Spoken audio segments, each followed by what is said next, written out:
and he was crossing through an intersection, and a guy hauling lumber ran into his truck and didn't have any insurance. So he traded him this lumber for the cost of repairing his truck.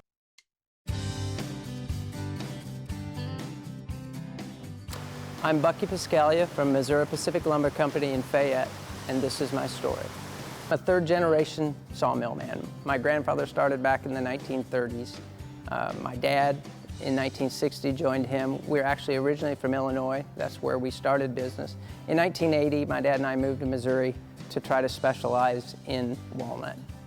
We're trying to do something that not everyone did, and there was more walnut in the state of Missouri than in the next two states combined. Missouri has more walnut than any other state. My dad had the vision to try to specialize instead of sawing everything in the woods like we did in Illinois. Agriculture, I think, being in the wood industry, most folks don't realize that we would fall under that umbrella. And I think most people recognize corn and hogs and those kinds of things, but we are also a renewable resource that's out there being harvested on a regular basis and is regenerating for the next year's harvest. When we give our sawmill tours, which we enjoy doing, one little phrase that I like to tell people is we sell everything but the squeal.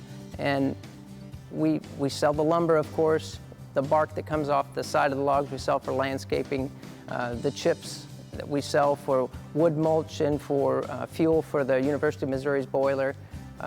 There's basically nothing left. And I think most people have this image that you're going out there and cutting a tree down and there's a squirrel crying somewhere, but we really utilize the entire product of the tree.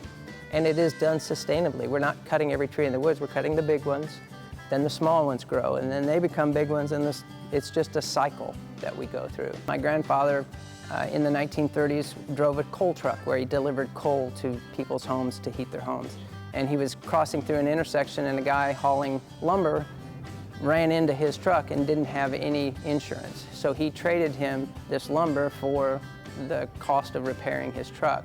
And my grandfather thought this might be a better way to make a living than shoveling coal in people's houses. So he got his own little sawmill and started doing that. So that's kind of, we jokingly say our business was started by accident, and that's really the truth. I've had the opportunity to work with my grandfather down to now two of my kids work here. My partner is my cousin, so it definitely is a family affair too, but I just can't imagine having any more of a rewarding day. My two boys ride with me to work every day, and it's just the thrill of my life to get to do so.